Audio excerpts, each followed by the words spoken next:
Hello everyone, welcome to our green study. तो आज की वीडियो में हम क्लास 6 की हिस्ट्री का chapter number 3 in the earlier cities करने वाले हैं। इस चैप्टर के अंदर हम पढ़ेंगे कि किस प्रकार से जो अर्लियर सिटीज़ हैं वो डेवलप हुई, किस प्रकार से वो काम करते थे, टाउन किस प्रकार से बनाए जाते थे, उस समय में क्या क्या चीज़ें नई हुई जो कि आज हम अपना रहे हैं। ये सब हम इस चैप्टर के अंदर रीड करने वाले हैं। तो चलते हैं हम अपनी वीडियो की ओर। तो सबसे पहले हमारा जो टॉपिक है सेविंग एन ओल्ड बिल्डिंग, जो कि मैंने इसमें नहीं लिखा है, लेकिन आप स्टोरी सुन लो, वैसे ही है, आपको ज़्यादा ये रीड करने की ज़रूरत नहीं है इसके। जो जसपाल और हरप्रीत हैं वो अपनी गली में क्या है क्रिकेट खेल रहे होते हैं। तो वो देखते हैं बहुत सारे लोग हैं ना इकट्ठा होके ना एक हॉन्टेड हाउस जिसे बच्चे बोलते हैं, भूत बंगला बोलते हैं, उसको खड़े होके ना उसकी प्रशंसा करे जा रहे थे। तो जसपाल और हरप्रीत है वो जाते हैं, तो उनमें से जो आदमी है उनमें से एक, बहुत सारे लोग खड़े थे, उनमें से एक आदमी बोलता है कि इसका जो काम है हॉन्टेड हाउस जिस बोलते थे बच्चे, उसका काम देखो कितना आर्किटेक्चर है, वो कितना अच्छा हुआ है। उनमें से एक वुमेन बोलती है कि आप देखो कि वहाँ पर जो लकड़ी की जो कार्विंग देखो कितनी अच्छी तरीके से कारीगरी की गई है, वुड के ऊपर भी। और इकट्ठा होकर ये बात करते हैं कि हमें क्या है, इसको ब्यूटीफुल बनाने के लिए, और ज़्यादा ब्यूटीफुल बनाने के लिए मिनिस्टर को बोलना चाहिए कि जो ऐसी बिल्डिंग है, जो पुरानी पुरानी जो मोनूमेंट्स हैं उनको सेव करके रखना चाहिए, उसको रिपेयर करके रखना चाहिए। तो अब हमारा चैप्टर स्टार्ट होता है द स्टोरी ऑफ हड़प्पा, जिसमें कि क्या है स्टार्टिंग में एक बात बताई जाती है हमें कि जब क्या है, सबसे पहले लोगों को तो नहीं पता था कि 100 साल पहले की हड़प्पा सिविलाइजेशन है सबसे पुरानी है। तब तक तो क्या है आर्कियोलॉजिस्ट को भी नहीं पता था कि कोई ऐसी सभ्यता है जो सबसे पुरानी है। लेकिन क्या है उस समय में क्या है रेलवे लाइन बिछ रही थी जब इंडिया और पाकिस्तान का पार्टीशन नहीं हुआ था, मतलब बंटवारा नहीं हुआ था, इंडिया और पाकिस्तान दोनों इकट्ठा थे। तो उस समय क्या होता है जो इंजीनियर है, उस समय क्या है रेलवे लाइन बिछ रही थी अलग अलग जगह। तो उस समय पंजाब में रेलवे लाइन बिछ रही थी, तो उस समय क्या इंजीनियर थे, उन्होंने क्या देखा एक टूटा हुआ घर है लेकिन उसकी जो ईंटें हैं वो बिल्कुल सही सलामत है। तो वो क्या सोचते हैं कि हमें दूर कहीं जाना पड़ेगा, इससे अच्छा तो क्या है ये ईंटें हम अपनी रेलवे लाइन में इस्तेमाल कर देते हैं। जिसमें कि उन्हें नहीं पता था जो हड़प्पा सिविलाइजेशन है उसकी ईंटें हम यूज़ कर रहे हैं। जिसके बाद हड़प्पा सभ्यता की खोज होती है, आर्कियोलॉजिस्ट कुछ सालों के बाद क्या पता लगाते हैं कि जो हड़प्पा सिविलाइजेशन है यहाँ यही यही सिविलाइजेशन है जो यहाँ ही पनपी है स्टार्टिंग में। लेकिन क्या है नहीं पता था, तो इंजीनियर को क्या आर्कियोलॉजिस्ट मतलब डराते हैं धमकाते हैं कि तुमने ऐसा क्यों किया, ये सबसे पुरानी सिविलाइजेशन थी, तुम्हें हमसे पूछ के काम करना चाहिए था। तो ये बात होती है।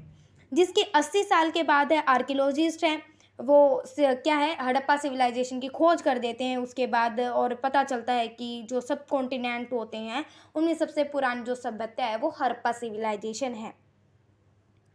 और उसके साथ ही आप ये सोच रहे हो कि हड़प्पा सिविलाइजेशन मैम दोबारा से दोबारा रीड कर रही हैं, ये हड़प्पा सिविलाइजेशन है क्या? तो हड़प्पा सिविलाइजेशन इसलिए बोला जाता है, सिविलाइजेशन तो सभ्यता होती है, कोई जो पुरानी सभ्यता हो गई स्टार्टिंग में उस सिविलाइजेशन को सभ्यता बोलते हैं। तो हड़प्पा इसलिए इसको भी बोला जाता है क्योंकि ये जो इनमें से सबसे पहला जो जगह थी खोजी गई थी सिविलाइजेशन की वो हड़प्पा ही थी, इसलिए इसको हड़प्पा सिविलाइजेशन बोलते हैं। और इसको इंडस वैली सिविलाइजेशन भी बोलते हैं। इंडस वैली सिविलाइजेशन इसे इसलिए बोला जाता है क्योंकि इंडस रिवर के किनारे थे, इंडस एक हमारी सिंधु नदी है उसको बोला जाता है, तो इंडस रिवर के किनारे थे इसलिए इसको इंडस रिवर सिविलाइजेशन भी बोला जाता है। ठीक है, तो हम इस चैप्टर के अंदर हड़प्पा और मोहनजोदारो की रीड करने वाले हैं। तो सबसे पहले मोहनजोदारो एक बड़ा सी सिटीज़ थी, वहाँ की हड़प्पा सिविलाइजेशन की एक बड़ी सिटी थी जो कि 1922 में खोजी गई थी। और किसने खोजी थी? ये R.D. बनर्जी ने खोजी थी। वहीं जो हड़प्पा में बार बार नाम ले रही हूँ ये किसने खोजी थी? ये सबसे पहले 1921 में दयाराम साहनी ने सबसे पहले खोजी थी। ठीक है, ये डेट याद रखना। वैसे तो आपको चिंता लेने की कोई भी ज़रूरत नहीं है, आप कोई भी कॉम्पिटिटिव एग्जाम की तैयारी कर रहे हो तो मैं इससे रिलेटेड हड़प्पा सिविलाइजेशन से रिलेटेड क्वेश्चन आपको डाल दूँगी, तो आप वहाँ से जाके कलेक्ट कर सकते हो, उन्हें याद कर सकते हो। तो सबसे पहले जो हमारा टॉपिक है व्हाट वो स्पेशल अबाउट दी सिटीज़, मतलब कि उस सिटीज़ में सबसे इम्पोर्टेंट क्या था, क्या हम क्यों रीड करें, इतना स्पेशल क्या था जो हम इसको रीड करें। तो जो उस समय में हड़प्पा जो सिविलाइजेशन की जो सिटीज़ थी वो किस प्रकार से बनाई जाती थी ये देखते हैं कि वहाँ की टाउन प्लानिंग कैसे की गई थी। तो हड़प्पा सिविलाइजेशन में दो दो पार्ट होते थे, एक था कैथेड्रल और एक था लोअर टाउन। इधर देखो, एक कैथेड्रल था और एक लोअर टाउन था। जो कैथेड्रल होता था वो ऊपर बनाया जाता था, जैसे ये एक जगह है, ये मानो ये ऊपर ये वाला पार्ट होता था कैथेड्रल, और इसको बोला जाता था लोअर टाउन। ये दोनों अलग अलग होती थी। जो कैथेड्रल होता था ये छोटा होता था, बट ये जो लोअर टाउन होता था ये बड़ा होता था, लेकिन निचाई पे बनाया गया था। याद रखो, कैथेड्रल था वो ऊपर बनाया जाता था लेकिन छोटा था, वहीं लोअर टाउन वो बड़ा था लेकिन वो निचाई पे बनाया जाता था। ये याद आया? ठीक है, ये बात देखो, ये हायर पे, मैंने बताया हायर पे बनाया जाता था लेकिन छोटा होता था, वहीं लोअर टाउन बड़ा था लेकिन निचाई पे बनाया जाता था। ठीक है, जो जो कैथेड्रल, ये देखो, ये है कैथेड्रल ऊपर वाला पार्ट और नीचे वाला है ये लोअर टाउन है। ठीक है, तो जो कैथेड्रल था और लोअर टाउन था, उन दोनों को अलग कौन कर रहा था? वो ब्रिक्स, बेक्ड ब्रिक्स। वहाँ पर क्या है, उन दोनों को अलग करने के लिए, जैसे हमारे यहाँ पर बिल्डिंग होती है, हम अपने घर को बनाते हैं एक मंजिल पे दूसरी मंजिल पे, तो हम बीच में ईंट डाल देते हैं ना, कि इससे हमें बिल्डिंग का भी पता चले। तो उस समय भी क्या था, बेक्ड ईंटों का इस्तेमाल किया जाता था। बेक्ड ईंट मतलब जो भट्टों वगैरह में पकाई जाती है ना ईंटें, उस प्रकार की ईंटें से इनको अलग किया जाता था। और वो भी इंटरलॉकिंग पैटर्न, जैसे हमारे कपड़ों पे इंटरलॉक किया जाता है कि ये फटे ना टूटे ना, इसलिए टूटे ना, इसलिए क्या है, इंटरलॉकिंग पैटर्न से उनको बनाया जाता है। बहुत स्ट्रॉन्ग होते थे इंटरलॉकिंग पैटर्न से। तो कैथेड्रल और लोअर टाउन था। कैथेड्रल में क्या था, इम्पोर्टेंट जगह थी, जैसे कि वहाँ पर हमें ग्रेट बाथ मिला है, बड़ी बड़ी जो चीज़ें हैं वो हमें कैथेड्रल में मिली है। लेकिन लोअर टाउन में हमें क्या मिला, जो नॉर्मल पीपल रहते हैं ना, लोअर टाउन में रहते थे। ठीक है, तो अब हम सबसे पहले जो कैथेड्रल में हमें जो चीज़ें मिली हैं उनको रीड करते हैं। जो कैथेड्रल में, मोहनजोदारो में कैथेड्रल में हमें ग्रेट बाथ मिला है, जिसे स्पेशल टैंक भी बोलते हैं और आर्कियोलॉजिस्ट को ग्रेट बाथ भी बोलते हैं, जो कि कैथेड्रल में बना हुआ था। जो कैथेड्रल में ग्रेट बाथ था, उसमें क्या था, जो जो ब्रिक्स थे, वो ग्रेट बाथ मतलब नहाने का एक बड़ा सा, ये स्विमिंग पूल होते हैं जैसे, ये होता था। तो उस समय क्या, वो जो हमारा क्या ग्रेट बात है, वो अच्छी तरीके से ईंटों से बनाया जाता था और उसमें प्लास्टर भी मिलाया जाता है, जैसे कि हमारे यहाँ पर प्लास्टर हमारे घरों में होता है, जिससे कि जो पानी है बाहर लीक ना करे। तो इसलिए उस समय भी जो ग्रेट बात है वो प्लास्टर से बनाया जाता था कि वाटर है वो बाहर तक ना आए। और आर्कियोलॉजिस्ट को ये पता नहीं है कि इस काम किस लिए होता होगा ग्रेट बात का, तो उनको अनुमान लगाया गया कि कैपिटल में तो इंपॉर्टेंट जगह है, तो इसलिए ग्रेट बात का इस्तेमाल कैसे किया जाता होगा, वह स्पेशल ओकेजन होते होंगे, वैसे यूज़ किया जाता होगा। कुछ बातें हैं ये मैं बता देती हूँ। जो हमारे ग्रेट बात है उसके चारों ओर क्या होते थे, कमरे होते थे, चारों ओर कमरे होते थे चारों ओर, लेकिन दो साइड हमें स्टेप, जो हमें क्या है, दोनों ओर क्या है, स्टेप लेडिंग डाउन, मतलब सीढ़ियाँ वगैरह नीचे जाने के लिए सीढ़ियाँ बनाए जाते हैं, जैसे हमारे स्विमिंग पूल्स में होती हैं। तो ये बातें कुछ ये याद रखना, ठीक है। अब हम कालीबंगल के बारे में पढ़ेंगे। कालीबंगल में कैसे क्या था और लोथल में ऐसे क्या था। जो कालीबंगल और लोथल में फाइल एल्टर्स मिले हैं, जैसे कि हम किसी को सेक्रीफाइस करना होता था, रिचुअल वगैरह होते थे, तो वो सब क्या है, कालीबंगल और लोथल में होते थे। वहीं हमें हड़प्पा मोहनजोदड़ो में क्या मिले, स्टोर हाउस मिले। स्टोर हाउस मतलब जो कि हमें ऊपर कैथेड्रल में मिले। स्टोर हाउस से जैसे हम अनाज वगैरह का भंडार होता है उसको अपने एक स्टोर हाउस में रखते हैं ना, तो सेम ऐसे वो भी क्या कैथेड्रल में ग्रेट बाथ होता था और क्या मिला में स्टोर हाउस होते थे। ये दो चीज़ें हमें कैथेड्रल में मिले, ये याद रखना। अब हम पढ़ते हैं लोअर टाउन में। लोअर टाउन में ऐसा क्या था, अब रीड करते हैं। तो लोअर टाउन में हाउस, ड्रेन एंड स्ट्रीट के बारे में पढ़ेंगे कि कितनी अच्छी तरीके से हाउस, ड्रेन एंड स्ट्रीट बनाए जाते थे।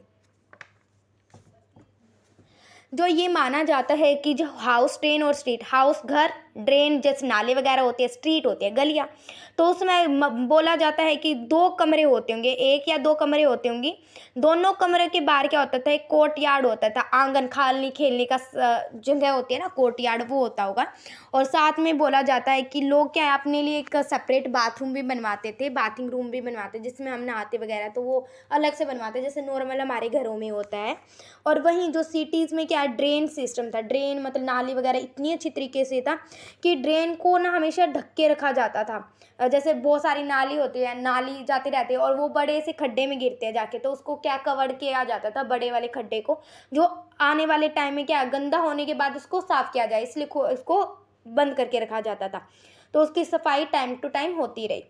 और उसके साथ ही ये माना जाता है कि जो हाउस और ड्रेन और स्ट्रीट इस तरीके से बनाई जाती थी कि ऐसा लगता है कि वो प्लान करके बनाया जाता है, कि वो सेम टाइम पे बना गया होगा, क्योंकि क्या आप इमेज अपनी बुक में एक चैप्टर रीड करोगे तब पाओगे कि किस प्रकार से आप इमेजेस हैं वहाँ पर, आप जाके देखना है कि किस प्रकार से नालियाँ बनाई हैं, कैसे घर हैं, कैसे वहाँ पर कुएँ जो ढक के ड्रेनेज का सिस्टम बनाया गया था, ये सब आप जाके रीड करना।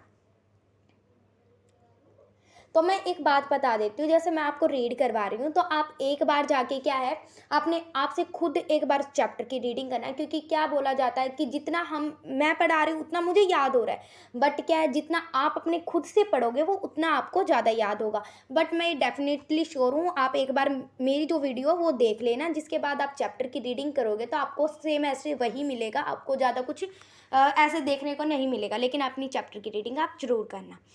लाइफ इन सिटीज़ में लाइफ किस प्रकार से होती थी, जो रूलर रूलर अब कुछ लोग मानते हैं वहाँ पर राजा होता होगा और कई लोग मानते नहीं होता होगा। तो कई लोग क्या मानते हैं रूलर होता होगा, क्योंकि क्या है हमें वहाँ पर जो सिटीज़ हैं वो किस प्रकार से कैपिटल है, लोअर टाउन है, ये सारी चीज़ें क्या है एक राजा ही सोच सकता है।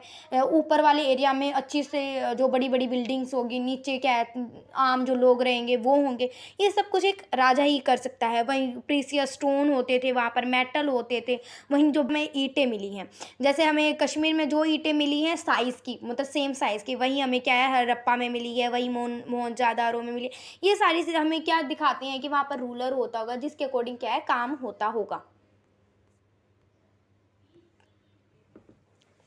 तो ऐसा माना जाता है कि उस समय में स्क्राइब्स होते होंगे। स्क्राइब्स किन्हें बोला जाता है, स्क्राइब्स उन लोगों को बोला जाता है जो कि क्या हमारी बुक वगैरह लिखते थे उस समय में। जैसे कि क्या है उस समय में बुक्स वगैरह तो इतना नहीं चलन था, लेकिन क्या है वो मोहर वगैरह होती थी हमारी। मोहरें मतलब जैसे कि हम किसी कपड़े वगैरह पे मोहर लगाते हैं या फिर हमारे पेज वगैरह पे मोहर लगाते हैं, तो उस समय में स्क्राइब्स है वो मोहरों पे लिखा करते थे या फिर डिज़ाइन बनाया करते थे, वो स्क्राइब्स काम करते थे। Perhaps right on other matter that have not survive, लेकिन हमें कुछ हमें सील्स वगैरह मिली है, मोहर मिली है, लेकिन हम ये नहीं सोच सकते कि और भी चीज़ें हैं उसमें भी स्क्राइब्स लिखते होंगे, क्योंकि हमें ऐसी कोई भी चीज़ें और नहीं मिली है। हमें केवल ना सील्स मिले हैं, जिसके अकॉर्डिंग हम बता सकते हैं कि मोहरों पर स्क्राइब्स लिखते होंगे। There were man and women's craft person who use to make all kinds of things, मतलब कि मैन वुमेन से ये नहीं बोला जा सकता कि जो मैन है वही काम करते होंगे, वहाँ पर मैन भी होते थे, वीमेन भी, और क्राफ्ट पर्सन सब लोग इकट्ठा काम करते हैं। हमें कोई भी एविडेंस नहीं मिला है कि वीमेनों को काम नहीं किया जा करने दिया जाता था, तो हमें कुछ ऐसा नहीं एविडेंस मिला, लेकिन ये माना वहाँ पर हमें टेराकोटा टॉयज़ आप देखते हैं, टेराकोटा टॉयज़ है वो बच्चे खेलते थे उस समय में, हमें हड़प्पा सिविलाइजेशन में ये चीज़ें मिली हैं। New craft in the cities, जो न्यू क्राफ्ट है वो हमारी सिटीज़ में होने लगा था, वो क्या था वो देखते हैं। तो हड़प्पा सिविलाइजेशन में copper, bronze, gold and silver का चीज़ें बनने लगी थी, जैसे स्टोन, शेल, ये चीज़ें बनने लगी थी। वहीं उस समय में क्या है tools, weapons, ornament and vessels बनाए जाते थे कॉपर और ब्रोंज से।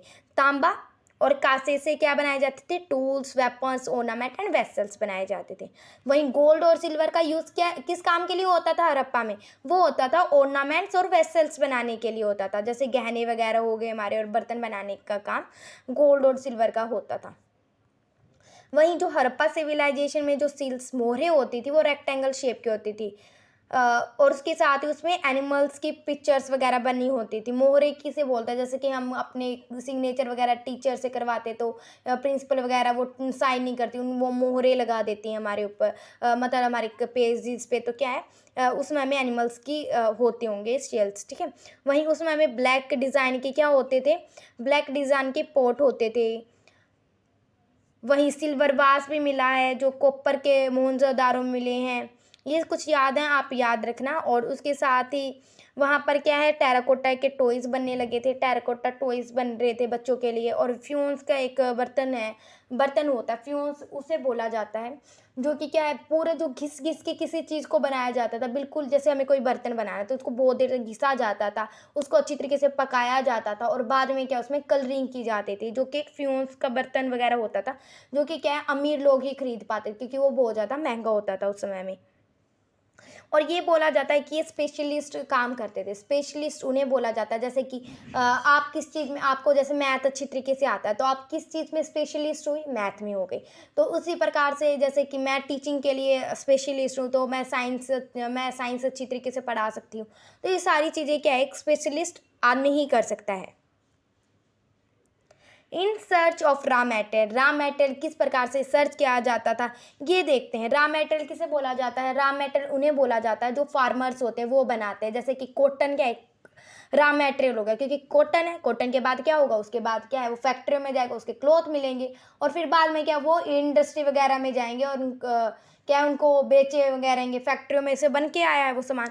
तो ये सब क्या होता है, रॉ मेटेरियल होता है। कॉटन एक रॉ मेटेरियल है जिसके आगे जाके बहुत सारी प्रक्रिया से होकर गुजरना पड़ेगा। तो रॉ मेटेरियल कौन बनाता है, ये फार्मर और हर्डियर्स बनाते हैं। जैसे हर्डियर्स कौन होते हैं, मैंने आपको फर्स्ट चैप्टर में रीड करवाया था। हर्डियर्स उन व्यक्तियों को बोला जाता है जो पशुपालकों को रखते हैं, पशुओं को रखते हैं, ठीक है, पशुपालक बोला जाता है उन्हें। हर्डियर्स जैसे हम किसी शिप को रख रहे हैं, शिप से हमें क्या मिल सकता है, वूल मिल सकता है। तो हर्डियर्स भी क्या है, एक रॉ मेटेरियल ऑब्टेन्ड करते थे, ठीक है। तो क्या है, उसी प्रकार से copper, tin, gold, silver, precious stone होते थे, उनसे क्या है, बहुत अलग अलग डिस्टेंस पे लेके जाया करते थे हड़प्पा से। इससे हमें क्या पता चल रहा है कि जो हड़प्पा सिविलाइजेशन है, अलग अलग जो कंट्रीज है, अदर अदर जो कंट्रीज है, उससे भी क्या करती थी, सामान वगैरह बेचा करती थी।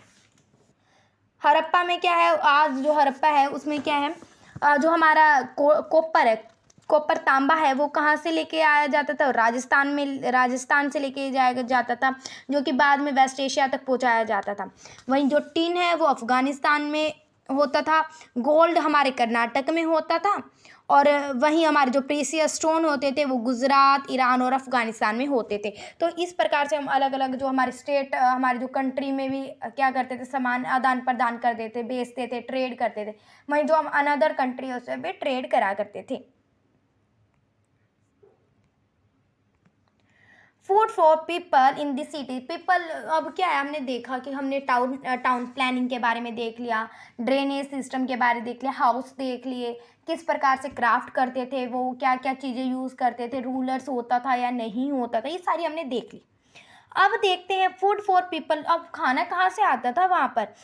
तो ये बोला जाता है, आप फूड है, आप देख लो, जैसे कि हम आज सिटीज़ में रहते हैं या फिर गांव में रहते हो, आप जहाँ भी रहते हो, तो क्या है, आप गांव में लोग खेती करते हैं, तो वो खाना कहाँ तक पहुँचता, हमारी सिटीज़ तक पहुँचता है। सेम ऐसे वहाँ भी क्या है, गांव होते थे और सिटीज़ होते थे। जो गांव के लिए खेती करते थे, बाद में वो सिटीज़ तक जाया करता था, जैसे सिटीज़ के लिए ट्रेड वगैरह करते थे। तो वहीं जो विलेजेस के क्या है, फार्मर्स होते थे जो हमारी सिटीज़ तक खाना पहुँचवाते थे। तो क्या है, हमारे वहाँ पर कौन सी हड़प्पा में कौन सी खेती होती थी, वो होती थी वीट, बरले, पल्सीज होती थी, ये कुछ खेती होती थी। तो उस समय में ये चीज़ याद रखना है कि वहाँ पर आयरन का आविष्कार नहीं हुआ था हड़प्पा सिविलाइजेशन में, ये आगे जाके हुआ है हमारे देश में जाके आविष्कार। अभी तक हमारे देश में क्या है, मिट्टी के बर्तन ही बन रहे हैं और सेम वुड के बर्तन बन रहे हैं, ये याद रखना है, हमारे यहाँ पर कोई भी आयरन का आविष्कार नहीं हुआ है। और इस समय हमारा ब्रोंज एज भी बोला जाता है हड़प्पा सिविलाइजेशन, क्योंकि ब्रोंज है वो उभर के आया था, मतलब ब्रोंज जो मेटल है वो हमें क्या है, हम यूज़ कर रहे थे हड़प्पा सिविलाइजेशन में। तो उसमें प्लो होता था, जो प्लो क्या होता, हल वगैरह, कुदाल वगैरह होते थे।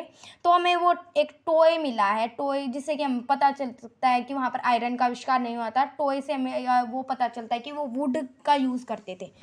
तो वहाँ पर जो प्लो होता था, हल होता था, वो सोइल को खोदने वगैरह में काम होता, हल जो कि किसान यूज़ करते हैं, जो हमारे सोइल है उसको उठाते हैं। तो ये सारे काम प्लो से होता था। और इस प्रकार क्या है, वाटर वगैरह भी स्टोर किया जाता था, क्योंकि इतनी बारिश का अनुमान नहीं लगाया जाता कि जो हड़प्पा में इतनी ज़्यादा बारिश होती होगी, तो लोग क्या है, वाटर को स्टोर करके रखते थे। तो मैं आगे भूल गई हूँ आपको बताना, लेकिन वहाँ पर क्या, हड़प्पा में हमें क्या मिले, हमें वेल कुएँ भी मिले हैं, जो 700 की संख्या में हमें कुएँ मिले हैं हड़प्पा में, ठीक है। वहीं हड़प्पा रेयर कैटल, जो क्या क्या पालते थे, वो कैटल्स को पालते थे, शीप को, गोट को, बफेलो को पालते थे वो लोग। और लोगों के लिए ग्रास वगैरह, उनको ग्रास खिलाते थे, वाटर वगैरह देते थे, ये सारी, ठीक है।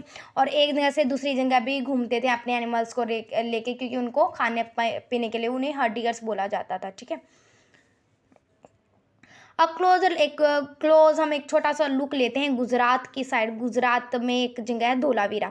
गुजरात में हमारा एक, पता है ना, गुजरात हमारे ये वाला जो पार्ट होता है, हमारे जो इंडिया का ये गुजरात कहलाया जाता है। तो इसमें धोलावीरा है, जिसमें कि खंडेर बट एक करके जगह है। वहाँ पर क्या है, अच्छी तो हमारा वाटर होता था और सॉइल होता था। तो वाटर एंड सॉइल है तो क्या हो सकता है, वहाँ पर खेती अच्छी हो सकती है। तो क्या है, वहाँ पर जो धोलावीरा वो 3 पार्ट में डिवाइड था, और जो तीनों पार्ट में क्या था, बहुत अच्छी स्टोन से पूरे गेट लगे हुए थे, वॉल लगे हुए थे, दीवार अच्छी तरीके से। धोलावीरा है पूरा, उसमें हर जगह क्या 3 पार्ट में डिवाइड है। तो तीनों पार्ट में क्या लगी हुई है, दीवारें लगी हुई हैं अच्छी तरीके से। और सभी जगह जो तीनों जगह है वो क्या है, एंट्रेंस के गेट होते थे, वहाँ पर लोग आ जा सकते थे, ठीक है। और वहाँ पर अच्छी चीज़ सेटलमेंट भी, लोग अच्छी तरीके से सेटल हो गए थे। और वहाँ पर क्या है, वो हमें वाइट स्टोन भी मिले हैं, वुड के भी स्टोन मिले हैं, जहाँ पर अच्छी तरीके से लेटर वगैरह लिखे हुए हैं। अब गुजरात में एक और जगह हमने धोलावीरा पढ़ा, अब लोथल पढ़ते हैं। लोथल में क्या है, जो लोथल है वो एक ट्रिब्यूटरी है साबरमती रिवर की। साबरमती रिवर ट्रिब्यूटरी बोलते हैं, पहले ट्रिब्यूटरी होती क्या है ये देखते हैं। एक होती है ट्रिब्यूटरी और एक होती है डिस्ट्रीब्यूटरी। एक ट्रिब्यूटरी होती हैं जो बहुत सारी नदी मिलकर, बहुत छोटी छोटी नदियाँ मिलकर क्या एक बड़ी नदी बनाते हैं, उसको ट्रिब्यूटरी बोलते हैं। ट्रिब्यूटरी मतलब एक छोटी छोटी नदियाँ हैं वो एक बड़ी रिवर बनाएंगे। डिस्ट्रीब्यूटरी उन्हें बोला जाता है, बहुत सारी नदी बह रही हैं, जैसे ये एक रिवर बना रही हैं आगे जाके, एक रिवर बनाती है इन्होंने सबने जाके आगे। तो क्या डिस्ट्रीब्यूटरी क्या होती है, इनमें से एक नदी ना अचानक अलग हो जाएगी, वहीं थोड़े समय तक वो एक ही पर्टिकुलर रीजन में बह जाएगी, बस यहाँ पर वो ख़त्म हो जाएगी, लेकिन वो अलग बहेगी। पूरी एक नदी है वो अलग हो गई है डिस्ट्रीब्यूटरी। लेकिन ट्रिब्यूटरी क्या होती है, छोटी छोटी नदियाँ मिलकर ये बना रहे हैं ना एक नदी, ये होती है ट्रिब्यूटरीज। तो ट्रिब्यूटरी किसकी है, लोथल साबरमती रिवर की, जो कि गल्फ ऑफ कम्बट के साथ पास पड़ता है हमारा। वहाँ पर क्या हमें बहुत महंगे महंगे स्टोन्स टूल हैं वो मिले हैं। उसके साथ ही उसमें हमें क्या है, सामान एक जगह से दूसरी जगह पे जाया जाता था। तो वहाँ पर क्या था, एक डॉकयार्ड था। डॉकयार्ड से बोला जाता है एक बंदरगाह होता था, जहाँ पर बहुत सारी शिप आके खड़ी होती थी और एक जगह से दूसरी जगह सामान भेजा जाता था। तो प्रीसियस स्टोन है तो वहाँ पर ईजिली क्या है, सामान आदान प्रदान हो सकता है, और पानी का भी अच्छा सोर्स है वहाँ पर। तो वहाँ पर बीड्स वगैरह, टूल्स, ये सब कुछ क्या है एक दूसरी जगह जाते थे। ट्रेड का एरिया था लोथल ज़्यादातर। अब ये आप बोल रहे होगे कि मैम बार बार ये पढ़ा रही हैं, लेकिन ये तो बताओ कि ये मिस्ट्री थी, ये ख़त्म कैसे हो गई। जो इंजीनियर थे उन्होंने ईंट का इस्तेमाल करा, लेकिन ये ख़त्म कैसे हुई, हमारा तो नहीं ख़त्म हो रहा है, ये हमारी जो ये दुनिया चल रही है, तो इसका ख़त्म ऐसा तो कोई एविडेंस नहीं मिली हमें इस प्रकार से ख़त्म हुई हड़प्पा सिविलाइजेशन। लेकिन ये बोला जाता है जो हड़प्पा सिविलाइजेशन है, आर्कियोलॉजिस्ट ने अनुमान लगाया कि इस प्रकार से ख़त्म हुई है। तो हड़प्पा सिविलाइजेशन है 3900 ईयर एगो वो पूरी ख़त्म होने स्टार्ट हो गई थी। आर्कियोलॉजिस्ट ने अनुमान लगाया है ये, ठीक है। तो वहाँ पर क्या है, ये माना जाता है कि वहाँ पर राइटिंग, सील, वेट, बाट वगैरह होते थे। तो वो क्या है, बाट वगैरह होते थे, वो दूर डिस्टेंस पर लेके जाने पड़ते थे। तो वो क्या है, वो ख़त्म हो गए होंगे, इसलिए लोग क्या है वहाँ से छोड़ के उन सामान को क्या दूसरी जगह शिफ्ट हो गए होंगे, इसलिए वहाँ की जो सिविलाइजेशन है वो ख़त्म हो गई होगी। क्या है, ड्रेनेज सिस्टम था वहाँ, नाले वगैरह थे, वो क्या है एकदम से खुल गए होंगे, लोग मर गए होंगे, या स्ट्रीट वगैरह ये सब को टूट गई होंगी, इसलिए लोग क्या है एक जगह से दूसरी जगह शिफ्ट हो गए होंगे। आर्कियोलॉजिस्ट ने अनुमान लगाया इन चीज़ों का। और ये बोला जाता है कि वहाँ पर डिफोरेशन हो गया होगा। डिफोरेशन मतलब पेड़ों की कटिंग ज़्यादा हो गई होगी, जिससे कि वहाँ पर सूखापन आ गया, ड्रोथ आ गई होगी, बाढ़ आ गई होगी, जिससे कि क्या है लोगों ने वहाँ पर रहना ही छोड़ दिया या फिर मर गए सभी लोग। और ये बोला जाता है कि वहाँ पर क्या है, उस सिटीज़ का लॉस होने का कारण ये था कि वहाँ पर जो इम्पोर्टेंट जो चीज़ें होती थी वो भी क्या है ख़त्म हो गई थी, इसलिए भी क्या है हड़प्पा सिविलाइजेशन वो पूरी एंड हो गई। तो ये था हमारा chapter. Thank you for watching. If you like our video then like, share and subscribe my channel.